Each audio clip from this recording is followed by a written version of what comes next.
My granddaughter was 7 years old when a team of surgeons rushed her through the double doors of an operating room. At almost the exact same moment, the woman who was supposed to be helping raise her was hundreds of miles away, stretched out on the deck of a yacht near street, Lucia, with a glass of champagne in her hand, and her tennis instructor beside her. I was 68 years old. By then I had already buried my wife, my younger brother, and 2 men who had helped me build my company from nothing. I thought life had already shown me the worst thing it could do. I was mistaken. Over the next 3 days, I helped strip that woman of nearly every comfort she believed belonged to her. Her access to money disappeared. Her marriage collapsed.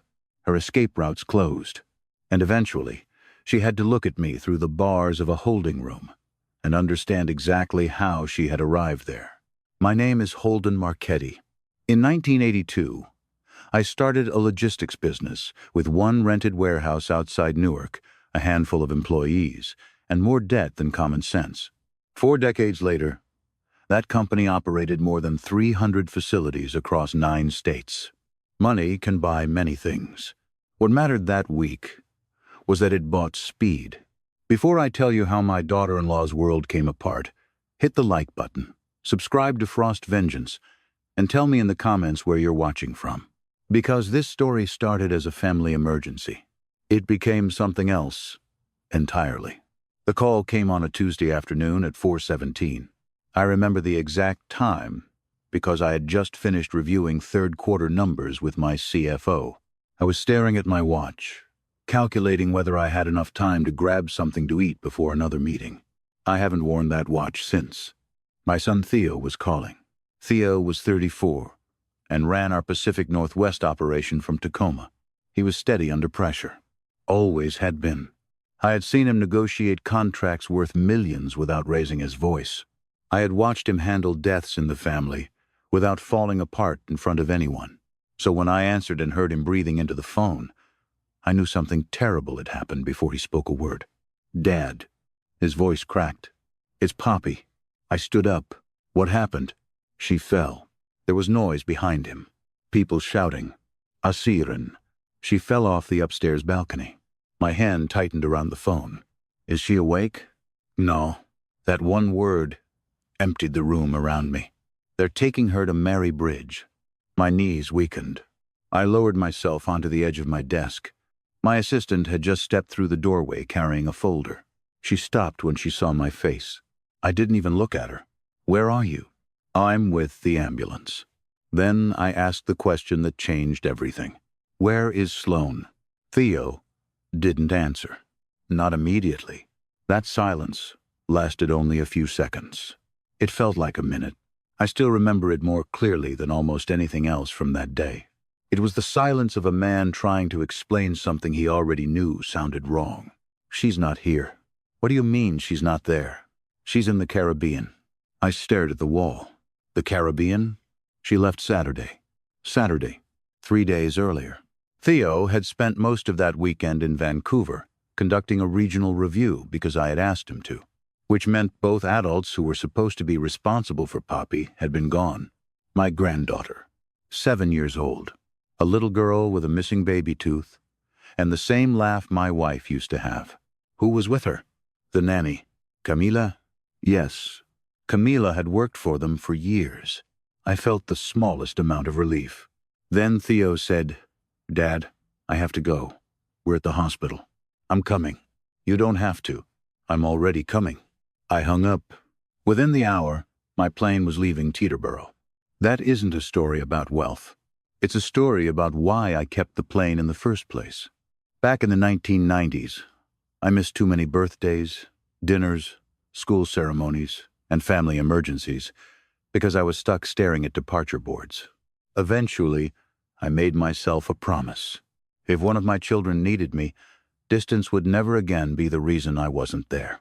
That aircraft had taken me to weddings, graduations, funerals. That night, it carried me toward the worst phone call of my life. I tried Theo twice while we were airborne. No answer. A few minutes later, a text arrived. Surgery. At least 4 hours. Don't call. I stared at those words. Theo never texted like that. He used punctuation, full sentences. He was the kind of man who corrected typos before sending a message. Now his daughter was somewhere under surgical lights, while doctors were repairing damage to her skull, and my son couldn't manage a complete sentence. That told me more than any doctor could have. I tried Sloan. Once, twice, 3 times. Nothing. You need to understand who Sloan was. She had married Theo about 4.5 years earlier. I paid for the wedding. It was held at a vineyard in Northern California, the kind of place where everything looks effortless because somebody spent a fortune making it look effortless. The bill was somewhere north of $80,000. I bought the dress. I paid for the wine. I paid for the flowers, the music, the tables, the hotel rooms. During her toast, Sloan said something I remembered years later. She said she had never felt more safe than she did after becoming part of our family. Safe. Not happy. Not loved. Safe. Even then, the word bothered me. It sounded less like a bride joining a family and more like someone reaching shore after a shipwreck. I ignored the feeling. That was my mistake. Theo had been married once before. His first wife was Emma. Emma was Poppy's biological mother. Cancer took her when Poppy was 3. Aggressive breast cancer.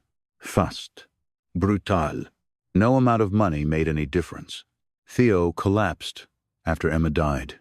For nearly 2 weeks after the funeral, I practically lived in his house. Some mornings I sat in the kitchen waiting for him to come downstairs because I wasn't sure he would.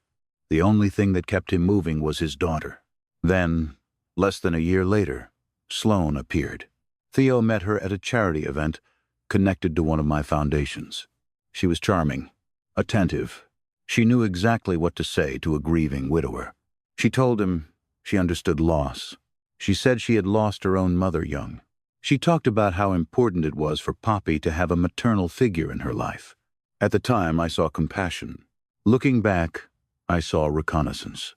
I had spent more than 40 years negotiating with people who wanted something from me. Money teaches you to recognize hunger. Usually. But this time, I wanted to believe her. My son was hurting. My granddaughter needed stability. And sometimes, wanting something to be true makes an intelligent man stupid. Sloan's phone rang 4 times before her voicemail picked up. Her recorded greeting was light and cheerful. "Hi, you've reached Sloan Marchetti. Leave me a message and have an amazing day." An amazing day.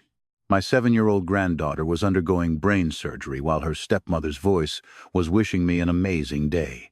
I hung up without leaving a message. Then I called Dean Ferlin. Dean ran corporate security for me. Before joining my company, he had spent more than 2 decades in federal, protective, and diplomatic security work. Dean answered phones the way some men draw weapons. Immediately, "What happened?" I told him. "Poppy. The fall. Theo." Sloan supposedly being somewhere in the Caribbean.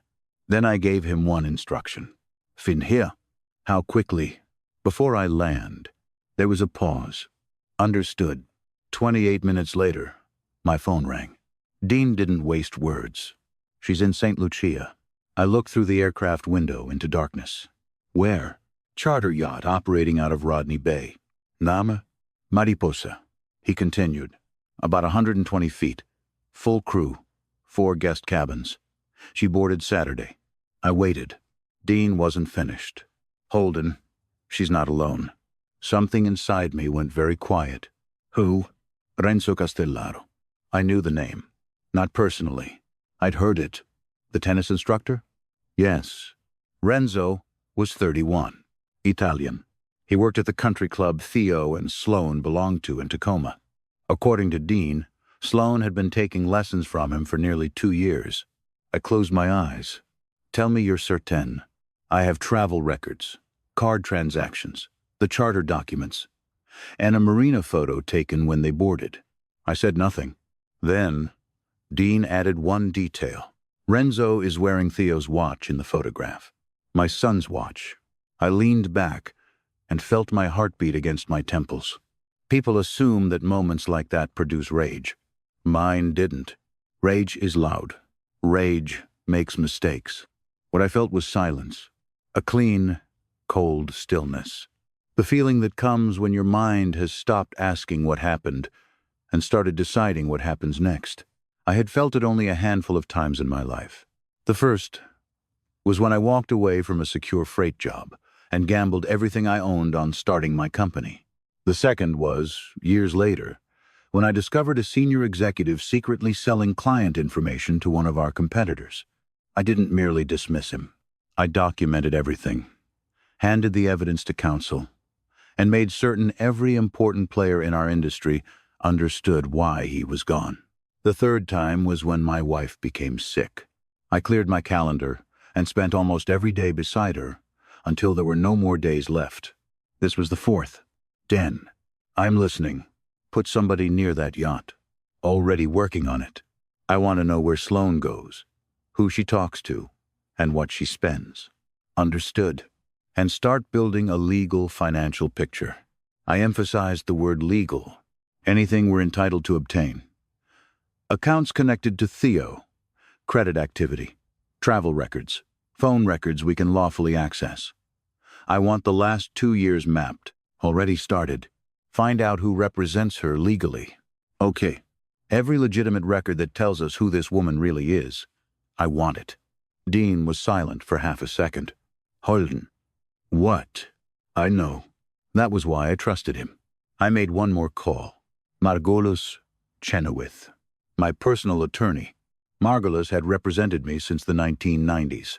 She was 71, 5 foot, nothing, and could turn a room full of expensive attorneys into nervous schoolboys without changing the volume of her voice. She answered on the second ring. You sound terrible. My granddaughter is in surgery. Her tone changed immediately. What happened? I told her. Everything I knew. The balcony. Sloane. Santa Lucia. Renzo. The yacht. When I finished, Margolis asked only one question. What do you want? I want every lawful option ready. How soon? I looked at my watch. The same watch I would never wear again. Before that yacht comes back to shore. Margolis gave a short laugh. There was nothing humorous in it. Holden, you impossible old bastard. I waited. Give me until Friday. It was Tuesday night. For Sloane Marchetti, Friday was going to arrive much sooner than she expected. Friday, Margolis said. Give me until Friday, Holden. It was still Tuesday. We touched down in Tacoma at 10:42 that night. I went straight from the airport to the hospital. Theo was sitting outside the pediatric ICU. Same shirt, same pants, same shoes. There was dried blood on one sleeve. I never asked whose it was. When he saw me, he stood. Neither of us spoke. I walked over and wrapped my arms around him. My son was 34 years old, a grown man, broad shoulders, a beard he had stopped bothering to trim. He had spent years carrying responsibilities most men complain about before breakfast. But that night, he lowered his head onto my shoulder and trembled like a boy. I held him until he stopped. The neurosurgeon came out shortly before midnight. Poppy had suffered a serious fracture to her skull. There was bleeding beneath the surface of her brain, and a broken collarbone from the fall. The surgery itself had gone as well as they could have hoped. But hope is a dangerous word inside a hospital. They had placed her in a medically induced coma so her brain could rest while the swelling came down. If everything went the way they wanted, they would begin waking her sometime within the next 2 or 3 days. The doctor described her condition as guarded but optimistic. I've lived long enough to understand hospital language. That meant they had reasons to hope. It also meant nobody was willing to promise me my granddaughter would open her eyes. I went into her room. The first thing that struck me was how small she looked. Machines surrounded the bed. Half of her hair had been shaved away. Thick white bandages wrapped around her head. A breathing tube disappeared between her lips. Her hands rested above the blanket, as if somebody had carefully placed them there. Then I saw the bracelet, a thin gold chain around her wrist. I had given it to her on her 7th birthday. Hanging from it was a tiny hummingbird. She had picked the charm herself. My late wife used to plant trumpet vines near our back porch because hummingbirds came to them every summer. Before Poppy was even born, My wife used to call her our little hummingbird. Poppy loved that story. I sat beside the bed. Theo left for coffee. For the first time since the call, I was alone with her. I slipped my hand beneath hers. 7-year-old fingers. Warm. Still. I leaned closer. You don't have to do anything now, sweetheart. My voice almost failed me. You just come back. I swallowed. And I'm going to deal with everything else. I didn't tell her how. Not yet. I walked back into the hallway and started making calls. That was when we discovered the first lie. Camila had not been caring for Poppy. Sloan had dismissed her Saturday morning. She told Camila she could take the entire week off because Theo's mother was coming to stay with Poppy. There was one problem. Theo's mother had been dead for years. My wife was buried in New Jersey beneath a magnolia tree I planted after she died. Sloan knew that. Of course she knew that. She had attended family dinners where we talked about her. She had seen photographs. She had watched Theo visit the cemetery. Yet she had looked Camila in the face and used a dead woman's name to get her out of the house. Camila believed her. Why wouldn't she? She had worked for the family for 4 years. She loved Poppy. Once she learned what had happened, she began calling Theo repeatedly, crying and blaming herself. It wasn't her fault. She had been lied to. The truth was worse than anything I had imagined on the plane. Poppy had been alone from Saturday morning until Tuesday afternoon. Nearly 3 full days. 7 years old. Alone. She had apparently lived on cereal, juice, crackers, and chicken nuggets she knew how to heat in the microwave. Tuesday afternoon, she had been watching cartoons upstairs. A neighbor's dog appeared below. Poppy stepped onto the balcony to wave. She leaned toward the railing, and the railing failed. Read that slowly. The railing failed. That detail changed the shape of everything. Theo had complained about that railing more than once. It had felt loose for months. He had asked Sloan twice to arrange for someone to inspect it. Both times she told him she would take care of it. Then, one afternoon in March, Theo returned home and found what looked like a contractor's vehicle parked outside. Sloan told him the balcony was finally being repaired. He believed her. I called Dean immediately. I need every detail about whoever was at that house in March. I'll find it. Names, company, invoice, permit, work order, everything. Understood. And Dean? Yes? I want proof that somebody actually repaired that railing. I'll get it. It was after 2 in the morning. I hadn't slept. I walked downstairs, stepped outside the hospital entrance, and stood in the cold while I called Margulis. She answered, sounding completely awake. Tell me. I want Theo protected. From what? From Sloan. I laid out what I wanted done legally. Prepare the divorce filing. Secure the joint assets that could lawfully be protected. Review ownership of the Tacoma property. Determine what could be done about the vehicle. Cancel or restrict whatever cards Theo had authority over. Review beneficiary designations. Preserve every document. And contact law enforcement. Margulis stopped me there. On what basis? At minimum, I looked back through the glass doors toward the elevators, leaving a 7-year-old alone for 3 days. That's one issue. There's another. I told her about the balcony, about the complaints, about the supposed repair, about Sloan claiming someone had fixed it. Margulis went quiet. I knew that silence. It meant her mind had moved 3 steps ahead of mine. Holden. What? If somebody intentionally altered that railing, this becomes something very different. I know. Then don't accuse anyone. I'm not. Not to Theo, not to police, not to anyone. I said nothing. Let investigators reach that conclusion themselves. She was right. Margulis was usually right. That's why I had kept her beside me for decades. I returned upstairs. Theo had fallen asleep, sitting beside Poppy. One of his hands was wrapped around hers. I took off my coat and placed it over his shoulders. Then I found a yellow legal pad at the nurse's station. I sat across from my granddaughter and began writing. Names, accounts, assets, timelines. Question, people who needed to be called. People who needed to stay quiet. By sunrise, I had organized everything into 9 separate steps. Not revenge. Not yet. Protection first. Evidence second. Then consequences. If Sloane had simply abandoned Poppy, she would answer for that. If something darker had happened, we would prove it. But either way, I intended to make certain she could not drain accounts, disappear, sell property, or use my son's money to finance her escape. At 7:30 that morning, Dean called. His first sentence changed everything. The man at the house in March wasn't a contractor. I closed my eyes. Who was he? You already know him. My stomach tightened. Renzo Castellaro. For several seconds, neither of us spoke. Dean continued. The vehicle in the driveway was rented. From where? Home Depot. Company records? None. Permit? None. Invoice? Nothing. Work order? No. And the repair? Dean paused. There doesn't appear to have been one. I opened my eyes. I was staring directly at Poppy through the glass. I want that confirmed by someone who can testify to it. Already handled. Structural engineer?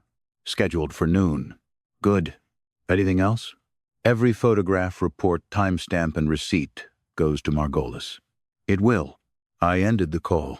Theo was awake now. He sat with a paper cup of coffee between his hands, staring at his daughter. I pulled a chair across from him. Son. He looked at me. I need to tell you several things. He saw something in my expression. What things? I need you to hear all of it before you say anything. He nodded, and then I told him. St. Lucia, the yacht, Renzo, the affair, the rented truck, the fake repair, the lie about his dead mother coming to watch Poppy. I watched each fact land. A husband may deny what he suspects. He may bury it. He may tell himself there is another explanation. But somewhere inside him, he usually knows. Theo's face slowly changed as I spoke. First, confusion. Then, disbelief. Then, humiliation. Then, something colder. When I finished, he looked through the glass at Poppy. His jaw tightened. I had seen that same expression only once before. The morning, we buried Emma. I waited. Finally, I asked him one question. What do you want me to do? He looked at me. I'll support whatever you decide. I leaned forward. But you need to know that I've already prepared options. He stayed silent for a long time. Then he spoke. I don't want her using my money to run. She won't. I don't want her selling anything. We'll stop what we legally can. I want the police to know everything. They will. He stared at the floor. Then his voice hardened. And if she did something to that railing, we let the evidence prove it. He nodded slowly. I want her to understand what she's lost. I held his gaze. She will. That morning, things began moving. The divorce petition went into preparation. Lawyers started working to secure jointly controlled assets. Financial institutions were notified, where Theo had authority to act. The Range Rover Sloane had been using was located at the long-term parking facility near SeaTac, and arrangements were made to recover it. Credit accounts connected to Theo were reviewed and restricted where legally permitted. The Tacoma property's ownership structure was examined. That was where Sloane had made another mistake. 2 years earlier, I had created a trust for Poppy. The house had been tied into estate planning Sloane had never fully understood. She believed marriage automatically put her closer to everything my family owned. It didn't. I had spent 4 decades learning the difference between ownership and access. Most people only learn that difference when one disappears. By noon, a structural engineer was at the Tacoma house. He photographed the balcony, measured the frame, examined the railing, checked every anchor point. He also confirmed something strange. There was no evidence that a licensed contractor had performed recent repair work. No professionnel installation. No legitimate reinforcement. Nothing consistent with the story Sloane had told Theo. By late afternoon, Tacoma police had opened an investigation into Poppy being left alone. Then came the engineer's preliminary findings. I was standing in the hospital corridor when Margolis called. Are you sitting? No. You should. Tell me. The railing appears to have been altered. My hand tightened around the phone. Altered how? There are 4 primary anchor points. I waited. 2 of the original bolts were removed. My chest went cold. And they were replaced. With what? Shorter bolts. Would they hold? Not under normal load. I didn't speak. Margolis continued carefully. The engineer believes the railing was intentionally weakened. I looked through the window at Poppy. Machines beside her bed. Bandages around her head. A hummingbird on her wrist. Say it again. 2 of the 4 load-bearing anchors were replaced with hardware too short to properly secure the railing. There are facts that hurt, and there are facts that reorganize your understanding of the world. That was the second kind. A full-grown adult leaning against that railing might have felt movement. They might have heard something. They might have instinctively stepped backward. But a child? A 7-year-old girl leaning forward to wave at a dog? She wouldn't understand the warning. She wouldn't know what movement beneath her hands meant. She would simply trust the railing to do what railings are supposed to do. And suddenly, for the first time since Theo called me, I stopped thinking about an accident. That balcony had not simply been neglected. It had been weakened in a way that made a child especially vulnerable. A grown man leaning against it might have felt it shift. He might have stepped back. A 7-year-old girl leaning forward to wave at a dog would not. That was when the thought finally formed completely in my mind. Someone had expected my granddaughter not to survive that fall. I sat beside Poppy's bed and tried to understand what that meant. I don't know if I can explain the feeling properly. It was not anger. Anger burns hot and fast. This was colder. It felt as if every soft part of me had been removed in a single second and replaced with something precise, patient, organized. I wasn't going to shout. I wasn't going to threaten anyone. I wasn't going to give Sloane the satisfaction of knowing how badly she had hurt us.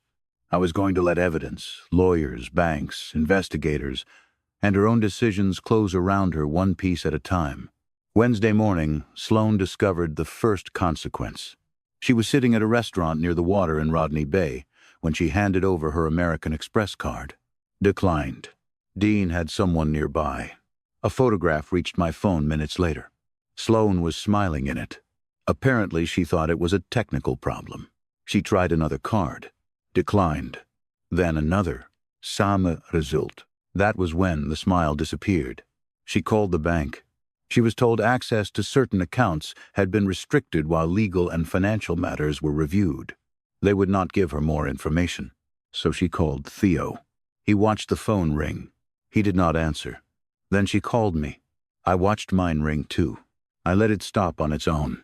By Wednesday afternoon, Sloane began charging expenses directly to the yacht account. The charter itself had already been prepaid. The extras were another matter. Spa appointments, meals beyond the package, excursions, premium bottles. Those would have to be settled before she left the vessel. She suddenly had very little accessible cash, and no husband willing to rescue her. That was when Renzo started becoming nervous. Men like Renzo enjoy danger when they believe somebody else's money is paying for it. Once the money disappears, courage usually follows.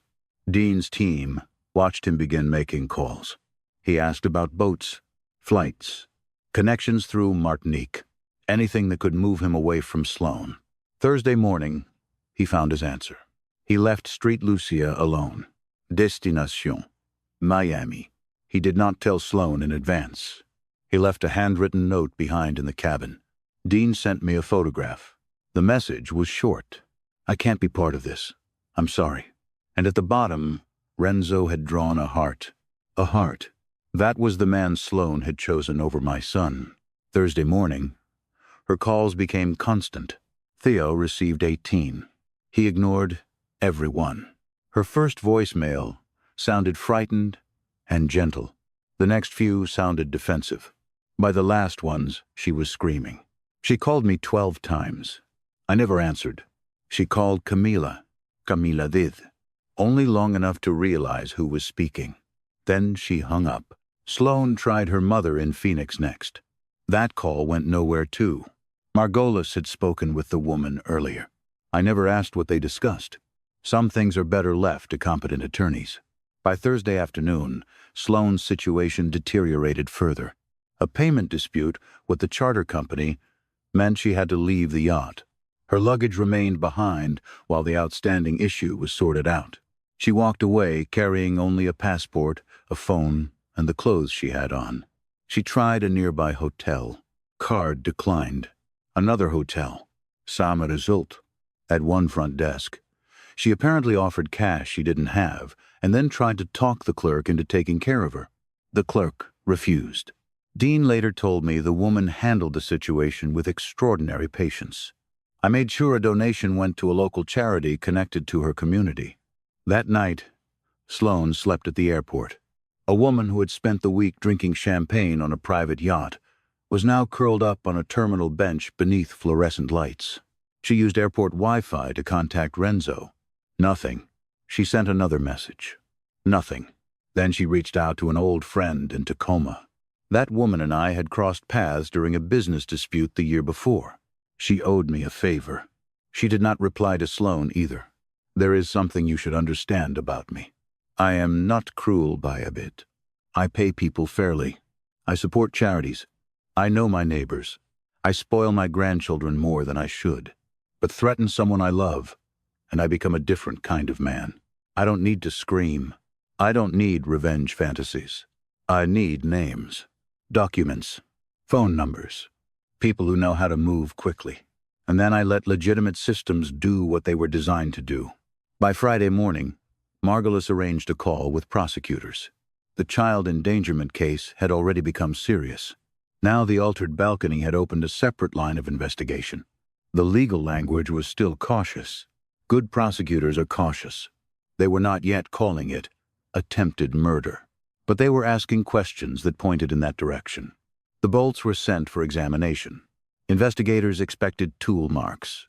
Tool marks can sometimes tell you what type of equipment was used. Then Dean found the purchase. March 11, a Home Depot in Lakewood.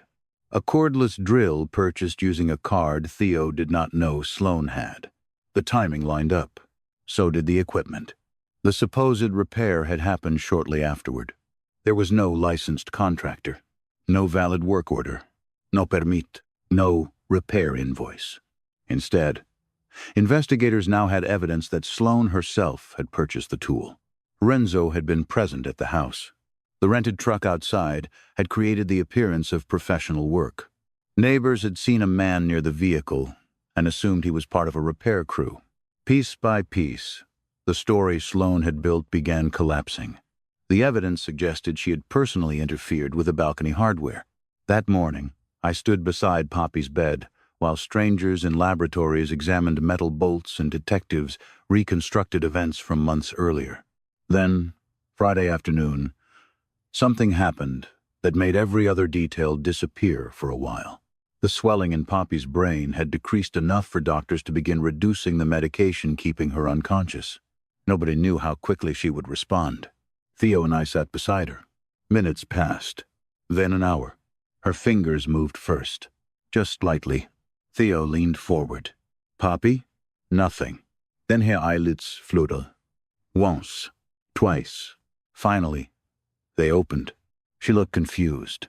Her eyes moved slowly around the room, until they found Theo. Her lips barely moved. Daddy. One word. That was all.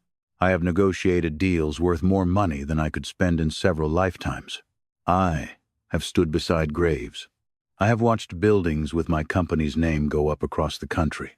Nothing in my life has ever mattered more than hearing that one word.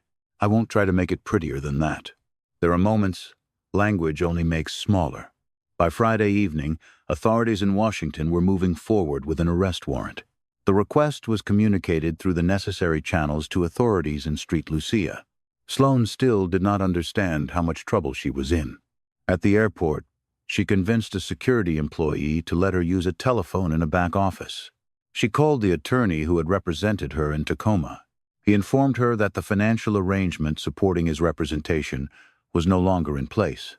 He would not continue without a new retainer. She tried another attorney. He declined. A third had already heard enough about the matter to want nothing to do with it. According to the security employee, Sloane eventually began crying so loudly that she was asked to leave the office. Saturday morning, I flew to Street Lucia. There was no business reason for me to go. No lawyer needed me there. No investigator required my presence. I went for one reason. I wanted Sloane to see me. Not because I wanted to threaten her. I wanted her to understand that the chain of events surrounding her was no accident. Actions had consequences. And I wanted her to see the face of the family she had tried to destroy. I landed shortly before noon. Dean was already there. He met me and drove us toward the police station. Sloane had been detained earlier that morning while authorities worked through the next steps in the case. The room where they held her was plain. Concrete walls, a metal bench, an old fan turning lazily overhead. I was allowed to see her from the other side of the barrier. She barely looked like the woman from the wedding photographs. Her hair was tangled. She wore the same dress she had been wearing for more than a day. She was barefoot. When she saw me, her entire face changed. She rushed toward the bars. "Dad." I almost laughed at the word. "Holden, please." I stayed where I was. "I don't understand what's happening." Her voice shook. "This is a mistake." I said nothing. "I love Poppy." That was the sentence that almost broke my composure. "I love her, like she was my own daughter." I looked at Sloane carefully.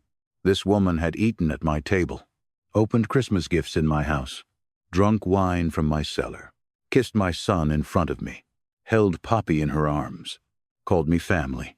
Now she stood behind bars telling me she loved the child who had nearly died. I reached into my jacket. "I have something." Her eyes followed my hand. A photograph of a receipt. She stopped talking. Home Depot. Her face changed almost imperceptibly. Lakewood. Nothing. A cordless drill. Her mouth opened slightly. I gave her the date. March 11. Then I described the model. I watched the lie collapse before she said another word. People think guilt always looks dramatic. It doesn't. Sometimes it looks like the face simply becomes empty because the person behind it has run out of explanations. Sloane stared at me. Then her shoulders dropped. "He made me do it." Her voice was almost too quiet to hear. "Who?" "Renzo." I waited. "He said he'd tell Theo about us." She swallowed. "He said Theo would divorce me." Her breathing became uneven. I'd lose everything. And then? Sloane looked at the floor. "He said there was another way." I already knew where the sentence was going. She couldn't finish it. I stepped closer. "Renzo is in Miami." She looked up sharply. "He left without you." Her face tightened. "He left a note." I paused, with a heart at the bottom. She slowly slid down against the bars until she was sitting on the floor. For the first time since I arrived, she stopped trying to perform. "You took everything." Her voice was flat. I looked down at her. "Everything." She raised her eyes. "I have nothing." I held her gaze. "No, Sloane." I kept my voice low. "You arrived here carrying exactly what your own decisions left you.